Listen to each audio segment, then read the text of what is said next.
నమస్తే, welcome to hit TV. ఈ రోజు మనతో పాటు ప్రముఖ ఆధ్యాత్మికవేత్త అలాగే ఆస్ట్రాలజర్ రఘుప్రియ గారు మనతో పాటు ఉన్నారు. వారితో మాట్లాడి మరిన్ని విషయాలు తెలుసుకునే ప్రయత్నం చేద్దాం. నమస్తే అమ్మ. నమస్తే నాన్న. బాగున్నారా? సూపర్. మేడారం జాతర మొదలవబోతుంది. ప్లస్ అవును. చాలా పెద్ద పండుగనే చెప్పుకోవాలి. అవును. సో అసలు ఈ మేడారం జాతర సంస్కృతి ఎప్పటి నుంచి ఉందంటారు? ఎలా స్టార్ట్ అయింది? దీనికంటూ ఏమైనా కథ ఉందా అమ్మ? ఈ మేడారం జాతర అనేది చాలా విశేషమైన పండగ. మనకి దీన్ని రెండో కుంభమేళాగా మన హిందూ సంప్రదాయంలో జరుపుకుంటూ ఉంటారు. అయితే ఇది ఎక్కువగా మనకి తెలంగాణ ప్రాంతంలోనే ఈ పండగ అనేది జరుగుతుంది. నిజంగా చూస్తే కనుక ఒక జన సందోహం, జన సముద్రమే అన్నట్టు చెప్పొచ్చు. కోట్ల మంది జనాలు వస్తుంటారు. అయితే దీని వెనకాల ఈ అమ్మవార్లను వనదేవతలుగా పూజ చేస్తారు. అంటే ఇక్కడ విగ్రహారాధన అనేది మీకు ఎక్కడా కనపడదు గమనించినట్టయితే. ప్రకృతిని పూజ చేయడమే ఈ పండగ యొక్క ఉద్దేశము. అయితే ఈ మేడారం సమ్మక్క సారలక్కలది దక్షిణాది వారు ఎక్కువగా జరుపుకుంటారు. మన భారతదేశంలో కుంభమేళా ఎలా అయితే దక్షిణాది బాగా ప్రసిద్ధో, ఇది కూడా తత్సమానంగా అంతే ఎక్కువగా జనాలు రావడము, భక్తులు రావడము, అంతే కోట్ల సంఖ్యలో వస్తూ ఉంటారు. అయితే దీని కథ ఇది కథగా కాకపోయినా ఇది చరిత్ర ఇచ్చినటువంటి సాక్ష్యం అని చెప్పచ్చు.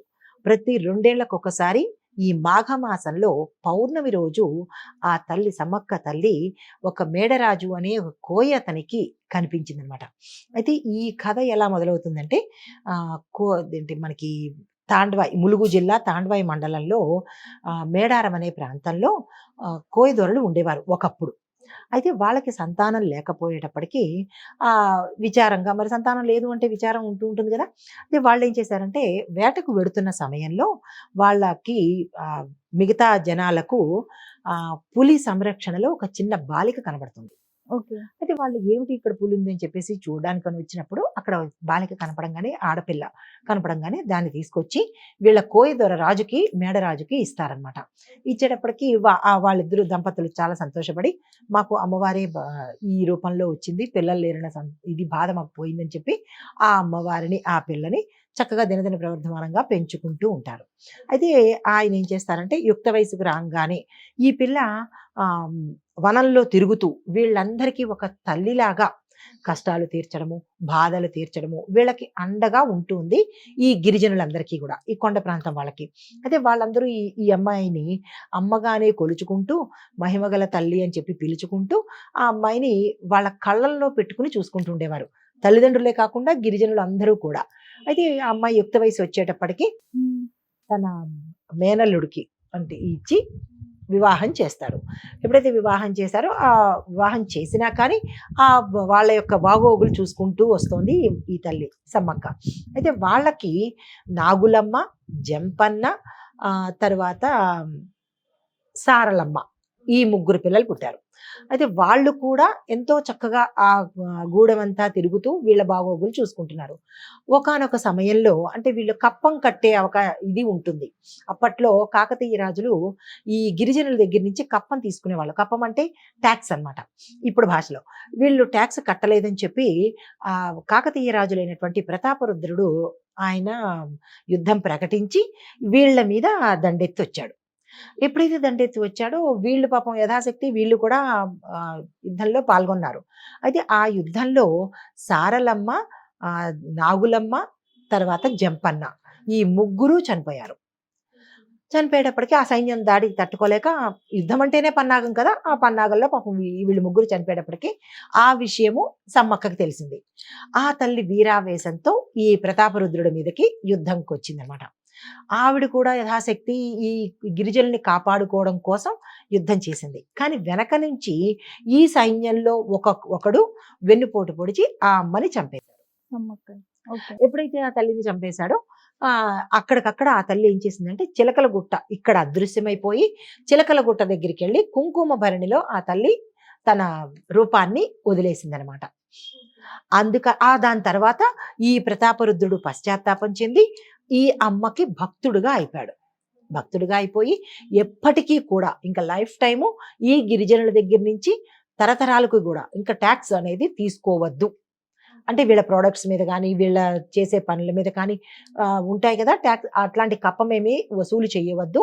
ఈ రోజు అమ్మ చనిపోయింది కాబట్టి అమ్మ పుట్టినరోజు సందర్భంగా ప్రతి సంవత్సరము కూడా ఈ సమ్మక్క సారళక్క ఈ అమ్మవార్ల యొక్క పూజ చేసుకోవాలి.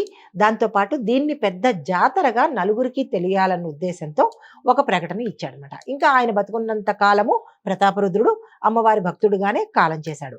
అయితే ఈ సంప్రదాయాన్ని ఈ గిరిజనులు ప్రతి 2 ఏళ్లకు ఒకసారి సమ్మక్క సారళక్క జాతర అనేది ప్రవేశపెట్టారు. అయితే దీన్ని మన ప్రభుత్వం ఏం చేసిందంటే 2014 సంవత్సరంలో దీన్ని జాతీయ పండగగా ఓకే. దీన్ని ప్రకటన చేసిందనమాట. ఇంకా అప్పటి నుంచి వాళ్ళు ప్రతి సంవత్సరం చేసుకునే వాళ్ళు.